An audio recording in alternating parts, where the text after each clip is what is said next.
Well, good afternoon, good day to everybody. I hope you've had a pretty productive past week. It's been a really busy week for me and Blue Court Farms, along with Pleasant Mountain Organics.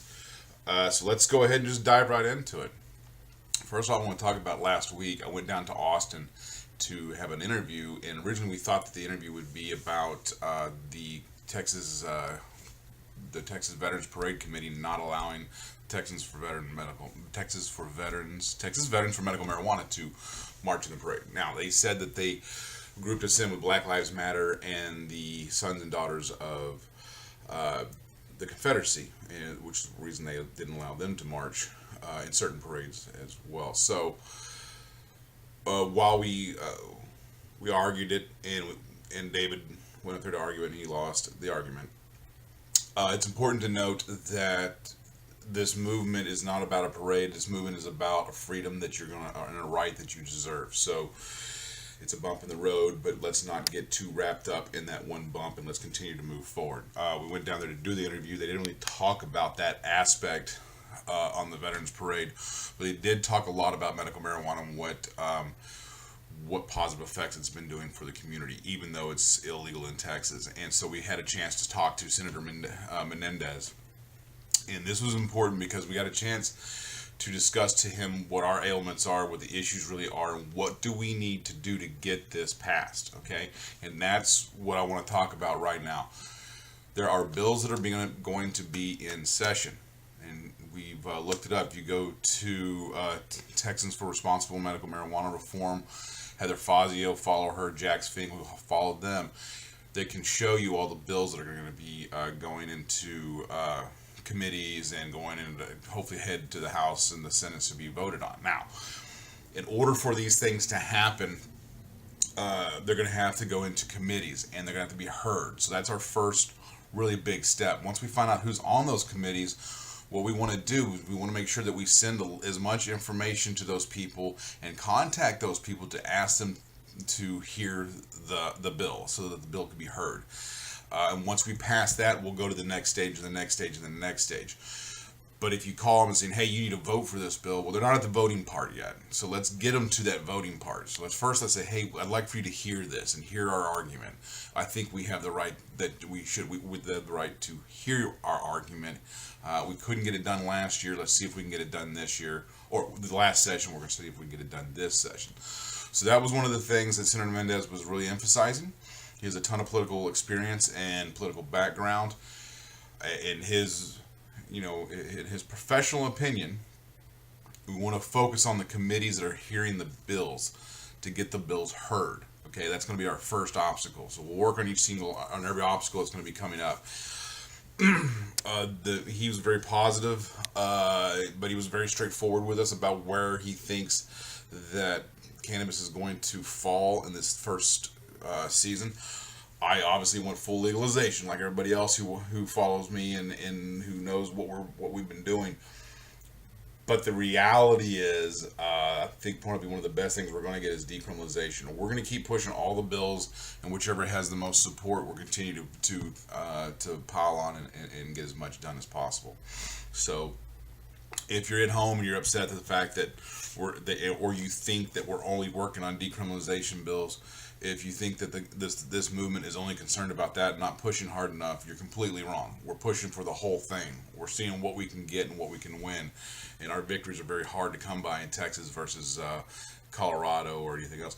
And let me also remind you, Utah voted to have medical marijuana, and then the people they voted in office went and changed what the people wanted and gave a different, I want to say law, but a different program than what the people voted. It's very restrictive. So we want to keep a lot of those things from happening, and how you write bills and who you get in office and everything else is going to be very important. Because I guarantee, even if we legalized cannabis and it got voted in, somewhere in the next couple of years, you'll never see a plant being put out there recreationally because of all the red tape and the political backstabbing that's going to go on to keep it from happening. It's going to be a long fight, guys. But I'm going to tell you right now, we're at a lot better place than we've ever been before. We have far more support than we've ever had before, and I think we're really almost on that tip of the mountain where we go over. So it was a very productive week. I was also able to talk to Julie Johnson, who is my state representative in the Carrollton area. You can go online and find your guys who do represent you, and Nathan Johnson, who also represents me. Nathan Johnson wants a meeting with me to discuss cannabis reform. Julie Johnson is for cannabis reform. She wants to sign on to the counterpart of Senator Menendez's bill in the House. So that was a real positive. It was a really productive weekend. I enjoyed staying with David. Thank you very much for letting me stay at your house. And we had a great time. Just in general, this, with camaraderie of Doc and Romana and Amanda and Scott was out there. We had a good community of veterans who believe in getting cannabis legalized so that we can help as many people as possible. And even on our farm in Maine, we help out people. There's going to be people who just are really hurting and they need that medication, and we find a way to get it for them. This is a community up there that, that's how we work. We help people out, and in turn, people have helped us out. People have come by to help get the dry room built, which is the roof's on, the floor's done, the walls are up. We're just sealing it all in right now. And I'm gonna be up there on Saturday because we need to finish up that building, and we're also gonna do some bunch of trimming and prepping for the greenhouses. This next year will be spent entirely on refining SOPs, writing everything down, and getting our process as efficient as possible, so we can get good quality cannabis at a low cost.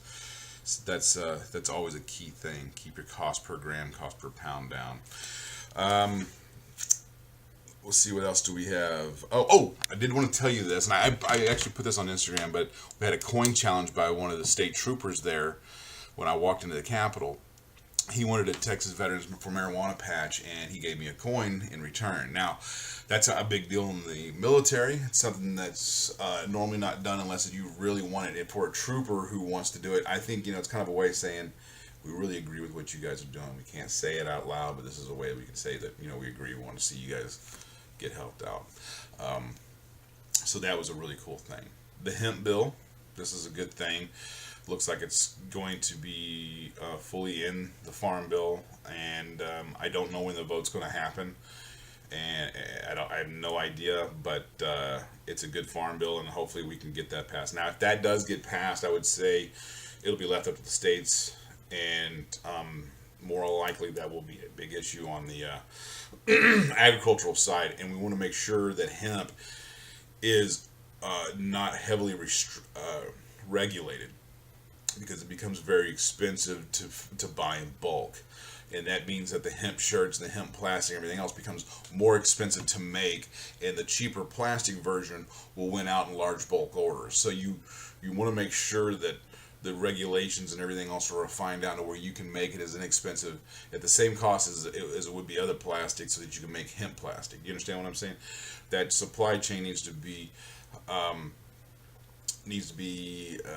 probably minimized, so that there's not too many outside interferences that are going to cost you money. Every time you have to have somebody else regulate it or tag it or what have you, you add cost to that product, and we want to try to keep that down.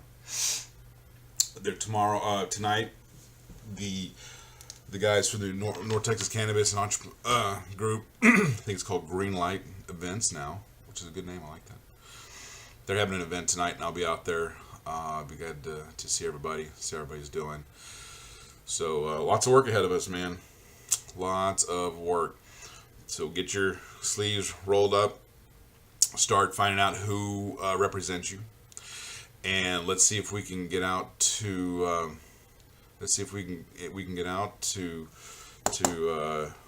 meet and greet some of these new elected officials. and get votes going our way. Now, when we do find out who these committees are, we'll announce it and we'll give you some information and who to contact and things of that nature. I'll probably post it in another video and I'll put it in the links below. It's very important that we get these hearings done as early as possible. We don't want to get scheduled for late. We want to get scheduled for early. So when we do find out who's on these committees, and for you to contact them, we'll let you know what to say and what points to emphasize. Okay, and this is what it's going to take. People always ask, how do I get involved? And this is how you do it. You get involved like this. You start going to these meetings. You start talking to people. You find out, what you can do, who I can talk to, and then after you've done that, your next step is to do, and that's where you lose everybody.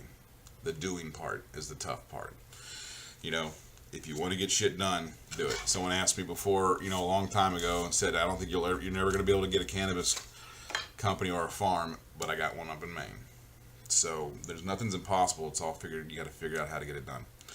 All right, guys. You guys have a great day. Hopefully, we'll talk to you guys soon when I get back, and we'll give you guys updates. Hopefully, lots of pictures.